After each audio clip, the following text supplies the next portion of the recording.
그 복음 성경에 보면 밤새 고생을 하던 어부들이 평생을 그 바닷가에서 몇 시에 어떤 고기가 있고 어느 곳에 어떤 고기가 있고 얼마나 있고 하는 것을 누구보다도 잘 아는 어부들이 밤새 한 마리도 못 잡았습니다. 그런데 오늘 그 성경의 주 초점은 예수께서 이르시는 대로 그물을 던졌더니, 그러니까 예수님께서 하라는 대로 했더니 그 결과는 어마어마한 대성공이었습니다.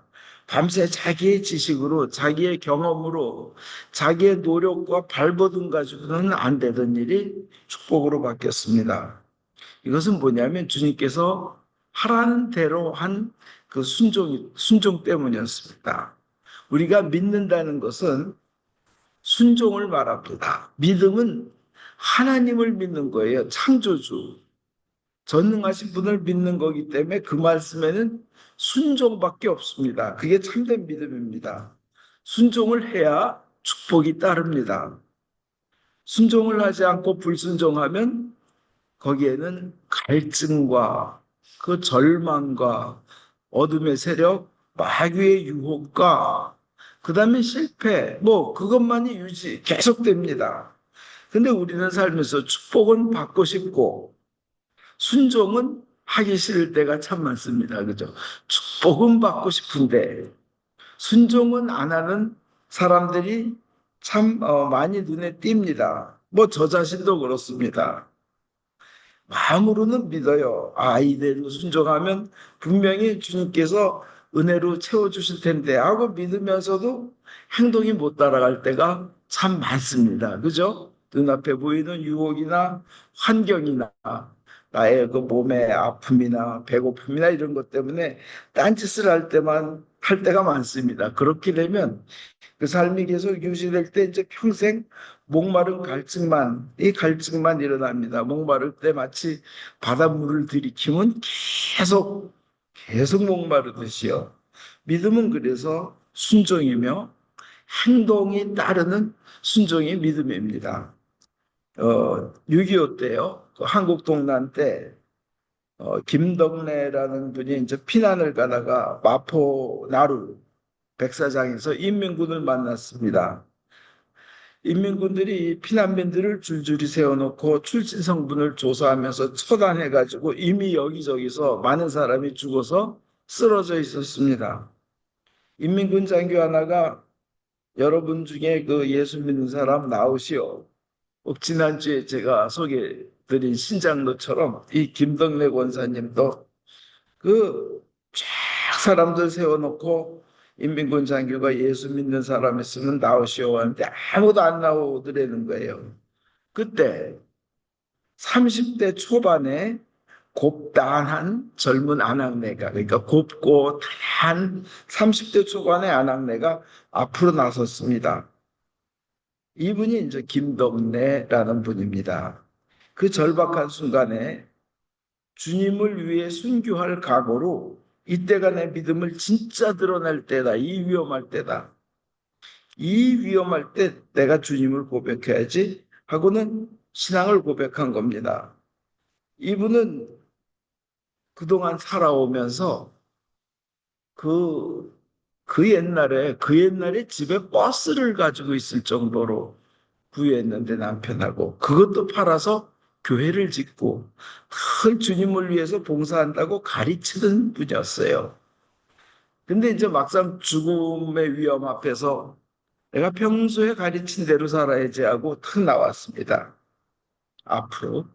그랬더니 남편은 그 뒤에서 그 많은 사람들이 있는 뒤에 안에서 벌벌 떨고 있었습니다. 그런데 그 남편은 누구였냐면 100kg이 넘는 등치가 큰 사람으로서 김두한이라는 사람하고 그 당시 장군의 아들 김두한, 그 유명한 최고의 깡패죠.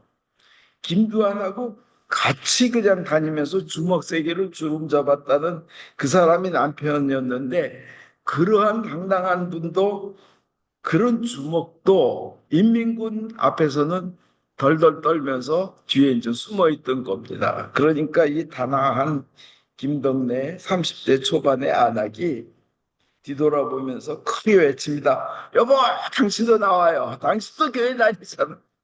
예수 믿잖아. 나와. 그러니까 등치 큰 사람이 벌벌 떠는데 이 조그맣고 단아한 이 여자는 남편을 불러내면서 예수 믿는다면서 죽음을 뭘 그렇게 두려워하느냐 이거죠. 세상에 뭘 그렇게 그 연연하냐 나와 하고 그냥 소리를 쳤다고 합니다. 그러니까 그 부부를 인민군 장교가 박사로 이제 데리고 들어가 가지고 당신들이 진짜 진정한 신자입니다. 하고 막사 안에 있는 그 장교들이 가지고 올 수 있는 것을 주면서 이걸 들고 빨리 도망가십시오. 그리고 예수 끝까지 잘 믿으십시오. 그랬다는 거예요.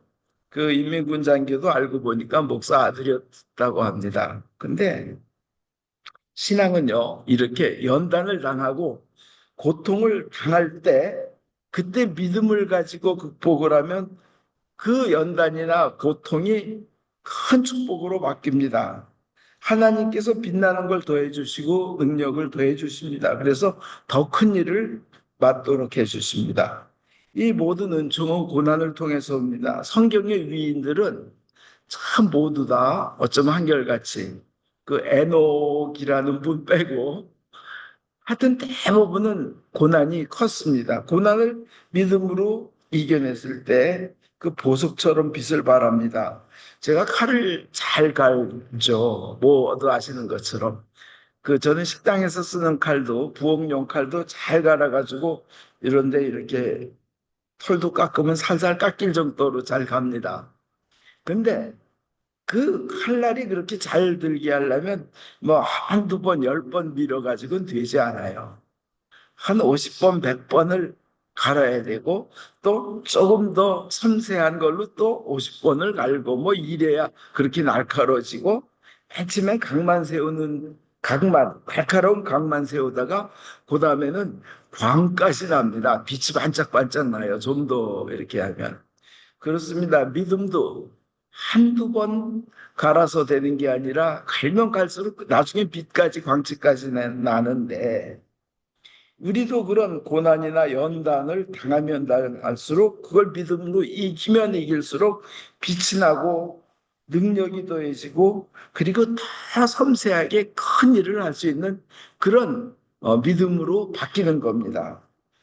그 오늘 요한복음 21장 여러분들 읽으신 거 보면요. 제자들이 아무것도 잡지 못했어요. 밤새 수고했습니다. 그리고 남은 것은 빈 배였습니다. 허탈한 뿐이었습니다. 배고픕니다. 아주 지칩니다. 밤새도록 했는데 평생을 어부로 살아온 사람들이 어떻게 이런 일이 있을 수 있을까요? 근데 그 현장에 주님께서 찾아오셨습니다. 이제 오늘 이걸 가지고 우리가 은혜 받겠습니다. 그 첫째, 세상 사람들은 우리가 실패하고요. 실적이 나쁘고 그리고 이용 가치가 없으면 가차 없이 잘라버립니다. 그잖아요. 하다못해 조그만 가게 캐시어를 하더라도 뭐 기계를 잘못 두드린다든지 뭐 이용 가치가 딴 사람하고 비교해봐서 없으면 그냥 관두라 그러죠. 세상은 그렇습니다. 그냥 이용 가치가 없으면 자릅니다. 멀어집니다. 그런데 예수님, 우리 주님은 어땠습니까? 우리 실패한 자들에게 와서 가장 큰 축복의 길을 인도하러 직접 오시는 겁니다. 밤새 고생한 사람들에게. 요한복음 21장 4절에 보면 또 예수께서 호숫가에 서 계셨다고, 호숫가에 서 계셨다고 되어 있는데 오늘 복음의 그 바로 앞절입니다. 이거는 예수님께서는 꼭 교회 안에 예배 볼 때나 미사 때서만 나타난 것이 아니라 우리의 그 삶의 현장, 생업의 현장, 직업을 수행하는 그곳에 나타나셔서 그곳에 은혜를 베풀어 주시기를 위하여 나타나신다는 겁니다. 예수께서 이렇게 나타나실 때는 우리가 가장 힘들 때, 가장 난처할 때, 실망에 빠져 있을 때, 그럴 때 나타나십니다. 그리고 우리 자신이 길을 잃었다고 생각할 때에도 주님께서는 우리에게 희망이 있다는 것을 결국 희망이 있다는 것을 알게 해주러 나타나십니다. 시편 30편 5절에 보면 저녁에는 울음이 기숙할지라도 아침에는 기쁨이 오리로다. 이렇게 이게 하나님의 마음입니다. 그 다음에 예수께서는 자기를 믿는 사람들의 기대보다도 훨씬 큰 것을 이루어 주시며 결코 실망시키시지 않으십니다. 우리 아침 예배 볼 때 우리의 기도하는 것보다 더 크게 이루시는 하나님 하는 가사가 있잖아요. 우리가 바라는 것보다 참 다정한 아빠로서 좋은 아버지로서 자식이 간절히 원할 때 훨씬 좋은 것으로 주시기를 원하십니다. 그 요한복음을 21장 5절에 보면 얘들아 얘들아 무엇을 좀 잡았느냐 이렇게 말씀하신데 여기서 그 얘들아라는 표현은요 개역 한글에도 얘들아 공동번역에도 얘들아인데 뭐냐면 자녀들아 아그들아 하는 그런 얘기입니다. 아주 친밀하게 부르십니다. 아버지가 자기 자녀들을 보살피고 다정하게 대하며 말하듯이 얘들아 하고 부르시는 거예요. 제자들을. 그리고 사랑과 애정으로 말씀하십니다. 대단히 친근하게 말씀하십니다. 너희 뭐 좀 잡았느냐? 고기가 있느냐? 잡힌 고기가 있느냐? 이 말씀은 뭐냐면 적합하게 이렇게 알맞게 준비되지 못했으면 내가 제공해 주겠다. 이런 말씀이에요. 뭘 좀 잡았느냐? 만약 부족한 게 있으면 내가 채워주리라 하는 아주 정이 많은 정 많은 아빠 같은 그런 모습으로 물으십니다. 물론 고린도전서 6장 13절에 보면 주님은 우리의 몸도 돌보아 주신다고 우리의 육체도 돌보아 주신다고 되어 있습니다. 그래서 그것은 믿는 대로 되리라예요. 믿음대로 이루어지는 겁니다. 그래서 그리스도께서는 우리가 이 세상에서 뭐가 필요한지 이미 알고 계시고 또 그것을 채울 방법을 아시기 때문에 우리가 만족할 뿐 아니라 넉넉하도록 그 하나님은 전지전능하시기 때문에 그냥 그 광주리가 그냥 광주리가 그냥 남고 넘치도록 이렇게 해주시는 분이에요. 시편 37편 3절에 보면 야훼만 믿고 살아라. 땅 위에서 네가 걱정 없이 먹고 살리라. 이렇게 아주 필요 이상을 넉넉하게 채워주시는 분이십니다. 그래서 얘들아 고기를 좀 잡았느냐 너희에게 잡힌 고기가 있느냐고 물으시면서 거기에 의도하는 바는 뭐냐면요. 주님께서 물어보실 때 우리가 솔직하게 우리의 부족함, 우리의 실패, 우리의 어리석었음을 고백하도록 유도하시는 겁니다. 그때 솔직해야 돼요. 그때가 축복받을 시간이에요. 자기의 잘못을 숨기고 변명하고 뭐 이럴 게 아니라 솔직히 인정, 고백하는 겁니다. 털어놓는 겁니다. 그렇게 털어놓으면 예수님께서 그래 염려하지 말아라 하고 그 다음에 무엇을 해야 될지 가르쳐 주신다는 겁니다. 그러니까 예수님께서 뭘 좀 잡았느냐, 뭐 성공한 게 있느냐는 질문은 뭐냐면 제자들 자신이 스스로 우리만의 수고로는 우리는 너무나 부족하다는 그것을 고백하도록 하시는 겁니다. 자기네들이 베테랑이고 잘 알고 거기서 어부로서 그 갈릴리 바다는 얼마든지 뭐 뭐든지 자기네들이 제일 잘한다는 이 자만심에서 깨지기를 바라는 거예요. 아무리 인간이 그래봐야 안 되는 건 안 되는 거고. 그러나 주님께서 해주시면 그냥 놀랄만하게 은혜로 채워주신다는 겁니다. 그 이전에 자신들이 공허하고 궁핍하며 밤새 고생하고 허탈하며 지금 빈 배밖에 남지 않았습니다. 그물도 비어 있습니다는 것을 솔직히 인정하고 주님 앞에 고백하는 자세가 참 중요합니다. 이 제자들은 얘기합니다. 한 마리도 못 잡았습니다. 밤새 고생했지만 아무것도 못 잡았습니다. 그 수도 없이 밤새 고생했다는 얘기는 뭐예요? 왼쪽에도 던져보고 오른쪽에도 던져보고 멀리도 던져보고 깊은 곳에 가서도 던져보고 할 거는 다 해봤다는 얘기예요. 오른쪽에 안 던져봤겠어요? 던져봤겠죠. 밤새 했으니까. 근데 주님께서 또 오른쪽으로 던져보라 그러시는 거예요. 이 얘기는 이들이 순종을 하나 안 하나 그것을 보는 겁니다. 그 아주 노련한 어부들이 밤새 오른편 왼편 다 던져봤는데 마음속으로 또 예수님이 그 던져보라 그랬을 때 마음속에 이미 다 해봤는데 그래봐야 밤새 쓸데없었는데 또 허탕하니까 이런 마음도 물론 순간적으로 들 수 있겠죠. 그러나 성경은 뭐라고 하냐면 시키시는 대로 했다고 했습니다. 시키시는 대로. 이것이 순종이고 믿음이며 큰 은혜의 비결입니다. 믿음이라는 것은 내 생각, 내 형편, 내 처지, 나의 그 해왔던 방법, 이런 것은 일단 내려놓고 그 위에 성경의 말씀, 예수님의 말씀에 순종하는 게 그게 믿음입니다. 신자라는 건 뭐예요? 하나님의 뜻을 따르겠다고 하나님의 명령에 순종하겠다고 결단한 사람이 신자입니다. 그 대가는 뭐예요? 영원히 사는 겁니다. 영원한 완전한 행복 속에서 영원토록 사는 거예요. 어마어마한 거예요. 그거를 놓치면 이건 너무나 안타깝고 너무나 진짜 가슴 아픈 거죠. 그래서 하나님의 말씀에 순종하기 위해서는 때로는 세상 사람들의 비웃는 거나 손가락질하는 것도 감당할 각오를 해야 된다는 겁니다. 그죠? 그것이 신자입니다.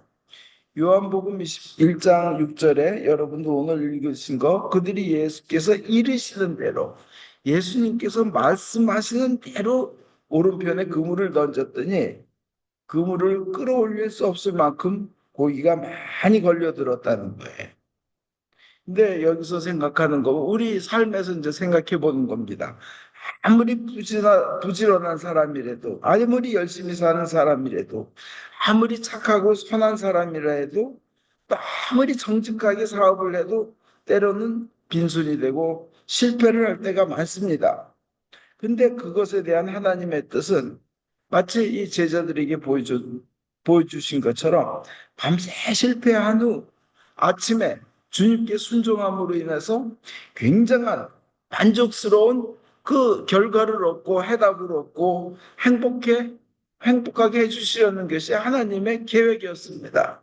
아무리 정직하고 열심히 한 사람도 자기 혼자만 하려고 해서는 세상에서는 어둠의 세력을 싸워서 이길 수가 없습니다. 그러나 주님의 뜻대로 순종할 때는 거기서 큰 은총의 길, 마치 바닷속의 길, 바다 밑에 있던 길을 이스라엘 백성을 인도하셨던 그 하나님을 그 체험하듯이 인생에서 그렇게 체험한다는 겁니다. 그리고 잡힌 물고기의 수가 뭐냐면 부활하신 주님은 우리 모두에게 그 삶 모든 부분에서 축복을 주시기를 원하신다는 의미가 있습니다. 왜 그러냐? 153이라는 숫자는 이 초대교회예요. 가장 탁월한 성서학자, 가장 뛰어난 성서학자 중 한 분인 오리겐이라는 분이 계신데 그분이 이 153을 설명하기를 이 초대교회의 그 학자예요. 그 당시에 거기에 알려져 있던 예수님 당시에 알려져 있던 물고기의 종류를 다 세보면 153가지였다는 겁니다. 그 당시 알고 있기는 153가지. 153마리가 잡혔다는 것은 모든 종류를 포함한다는 의미를 가졌다고 해요. 그 오리겐의 해설에 의하면. 그러니까 인생의 모든 영역, 즉 직업, 신앙, 가족, 앞날, 건강과 이 모든 것을 다한 것을 말합니다. 그래서 부활하신 주님은 우리가 일하는 자리에 오시면서 물고기를 잡는 곳에 오신 주님은 거기서도, 그러니까 공사장에서도, 부엌에서도, 사무실에서도, 뭐 교실에도 그 모든 곳에 오기를 원하시며 153가지의 영역, 모든 영역에 오셔서 축복하기를 원하신다는 그런 해설입니다. 그 빈배로 인해서 허탈해하는 그런 비참한 환경에도 오십니다.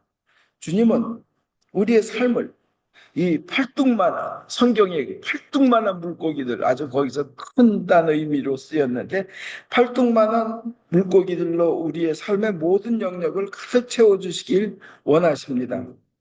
그리고 그물을 찢어질 듯 가득 채워주고 싶어 하시는 분이 예수님이십니다.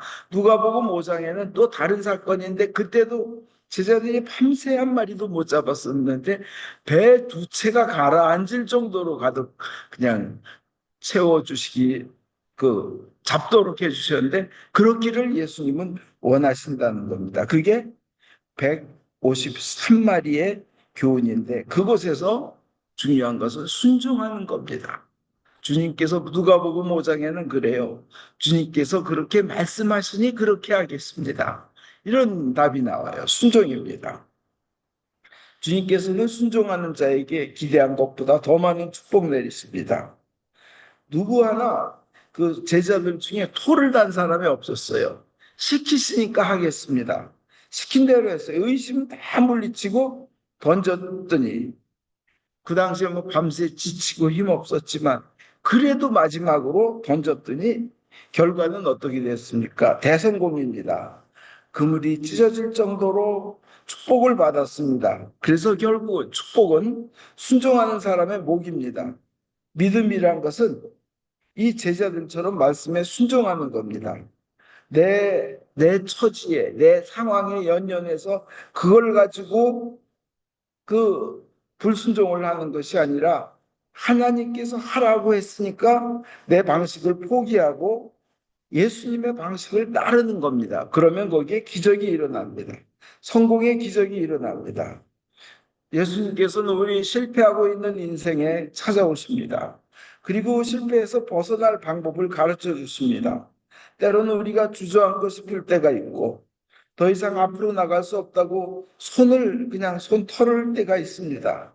쓰러져 있을 때도 있습니다. 항복하고 손들 때가 있습니다. 그러나 이때야말로 주님께서 일어설 수 있는 방법을 가르쳐 주시려고 오시는 시간입니다. 지친 가운데서도 그렇게 지친 가운데서도 다시 순종으로 시도해야 합니다. 그리하면 순종에는 축복이 뒤따라옵니다. 하나님의 백성은 하나님의 말씀대로 사는 사람을 말합니다. 하나님의 사람은 그래서 어려워도 기쁜 마음으로 순종합니다.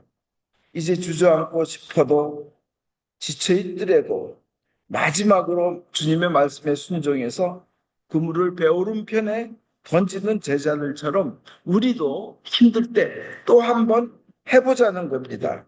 우리 자신만 의지해서는 우리가 아무것도 할 수 없음을 고백해야 됩니다. 혼자 바다와 그 씨름 해봐야 혼자 외롭기만 하고 근데 나 혼자 있는 거 아니야? 하지만 사실은 믿는 이들에게는 그 시간에도 예수님이 함께 계십니다. 주님께서는 이 빈배로 돌아오는 우리 인생에 따뜻한 음성으로 부르십니다. 기가 죽은 사람들에게 말씀하십니다. 한 번 더 도전해봐라. 오른쪽에 한 번 던져봐라. 실패의 바다, 절망의 바다에 도전하도록 제안하십니다. 그리고 우리 지친 영혼을 어루만지시고 상처난 가슴을 쓸어주십니다. 우리에게 다가오셔서 다시 한 번 더 해보라고, 한 번 더 일어나라고 권고하십니다. 낙심하지 말고 다시 용기를 내봐라. 그 자리에 실패했다고 주저하지 말고 너희 실패에 초점을 맞추지 말고 하나님의 전능하심에 초점을 맞춰봐라. 다시 할 수 있다. 내가 도와주겠다. 그때 순종하면 기적을 누립니다. 여러분 많은 분이 아시는 한국도자기라는 회사가 있습니다. 이건 뭐 한 20년 된 간증이라 옛날에 그 이후에는 한국도자기가 좀 어려움도 겪곤 했다고 해요. 그래도 지금 뭐 수백억 매출을 올리긴 하는데 2007년도 간증에 보면 그 최초의 한국도자기 회장 김동수 회장의 간증이 있습니다. 그 아버지가 운영하던 충북 제도사는 뭐냐면 이제 대접이나 접시 이런 거 만든 회사를 이어받았어요. 그 1960년대 그때예요. 근데 빚이 나날이 늘어나서 빚이 300억이었어요. 그 당시에. 1960년도, 70년도에 빚이 300억이면 굉장한 거죠. 종업원들의 월급을 3개월 이상 못 줬고 공장 다 처분해도 빚을 20%도 못 갚는 그런 상태였습니다. 그래서 더 이상 견디기 힘들어서 가족들을 일단 피신시키고 회사 문을 닫기로 하고 사무실에 들어갔습니다. 여러분 아시죠? 옛날에 수십 년 전에 한국에선 부도 한 번 나면 얼마나 그 왜 그 조폭이니 뭐니 다 동원해가지고 너 500만 원 깎아줄 테니까 콩팥 하나 내놔. 가족들, 자식들한테도 찾아가서 굉장히 죽음의 협박까지 하고 그러잖아요. 제가 한번 아는 분 부도 한 번 났다가 얼마나 그 조폭들한테 많이 두들겨 맞았는지 빚쟁이들한테 완전히 그냥 그 반패인이 돼서 교회에 나타나신 분을 봤습니다. 옛날엔 굉장했죠. 저희분도 진짜 죽을 마음으로 저 회사 문을 닫고 부도를 내려고 그랬는데 저 마지막으로 사무실에서 성경을 기도하고 성경을 읽고 인생 끝내자 하고는 성경을 폈는데 고린도후서 1장 8절에서 10절이 펴진 거예요. 그 내용은 저 개역 한글에 힘이 지나도록 심한 고생을 받아 살 소망까지 끊어지고 이 구절이 나온 거예요. 힘이 지나도록 도저히 자기 힘으로는 안 되도록 심하게 고생을 해서 살 소망이 끊어졌다. 살 희망이 없는 거예요. 죽는 길밖에 없는 거예요. 그러니까 이걸 딱 보면서 이거 나네. 자기가 지금 죽을 각오를 한 거 아니에요. 우리 마음에 사형 선고를 받은 줄 알았으니 사형 선고 받았다고 느낀 거예요. 얼마나 이 회사 운영이 어려움, 사형 선고 받은 줄 알았어요. 사도 바울이 그랬다는 거예요. 근데 이것도 나네. 그 다음에 이는 우리로 자기를 의뢰하지 말고 오직 죽은 자를 다시 살리시는 하나님만 의뢰하게 하심이라. 여기서 탁 깨달음이 온 거예요. 내가 이렇게 죽을 수밖에 없는 그런 상황, 심한 고생, 살 소망 전혀 없고 마음속에 사형 선고, 이제 죽는구나 하고까지 받은 이것은 이유가 자기를 의뢰하지 말고 오직 하나님만 의뢰해라. 죽은 자를 살리는 하나님만 의뢰하게 하심이라 하는 것을 읽고는 나의 고통이 하나님만 의뢰하게 하려고 하신 거였구나 하고 다 깨달은 거예요. 그래서 그러면 나도 큰 사망인데 그럼 나도 건지시겠네? 예수님 살리신 것처럼? 근데 어떻게 해야 살아날까 하니까 거기 답이 있는 거예요. 죽은 자를 다시 살리신 하나님만 의지하면 건져주신다는구나. 하나님만 의지하면. 그래서 그냥 회사 문을 닫으려고 절망 중에 왔던 그 김동수 장로는 어느새 하나님이 주신 소망에 사로잡혀서 기쁨이 넘치고 감사가 넘치고 이제 눈물이 흐르기 시작하는 거예요. 주님께서 날 건지시겠구나. 그 방법도 하나님만 의지하라고 성경에 이렇게 딱 나와 있구나 해서 결단을 했습니다. 기도합니다. 주님 용서하십시오. 제가 주님을 믿는다고 하면서 제 노력과 제 힘만 의지하고 살았습니다. 이제는 하나님만 의지하겠습니다. 저는 무능합니다. 하나님 저의 요구만함을 용서해 주십시오 하고 기도를 했습니다. 그리고 계속 죽자고 기도를 하는 거예요. 소원 기도하고 그냥 기도하는데 신비한 일이 일어나는 거예요. 그러더니 회사의 매출이 늘어나더니만 1973년도에 하나님 은혜로 완전히 빚을 다 갚게 된 거예요. 1973년, 지금 또 52년 전입니다. 빚을 다 갚게 되었고 그분 장인이 그 유명한 이성복 목사님이래요. 이성복 목사님이 늘 하시는 말씀이 그거래요. 크리스찬에게는 실패가 없다. 고통과 시련은 연단의 과정일 뿐이다. 큰 성공을 위해 잠시 뒷걸음질한 것일 뿐이다. 신앙인은 반드시 승리하게 된다. 하나님의 백성은 승리요, 또 승리요, 오직 승리뿐이다. 이성복 목사님이 사위한테 늘 그렇게 말씀해 주셨대요. 그 생각을 떠오르고 기도하고 하면서 나중에는 그 한국도자기가 그 당시에 1973년, 70년대, 80년대, 뭐 90년대 유명했죠. 전 세계에서 품질 세계 1위가 됐다고 합니다. 가격 대비, 가성비 대비 품질 전 세계 1위가 된 거예요.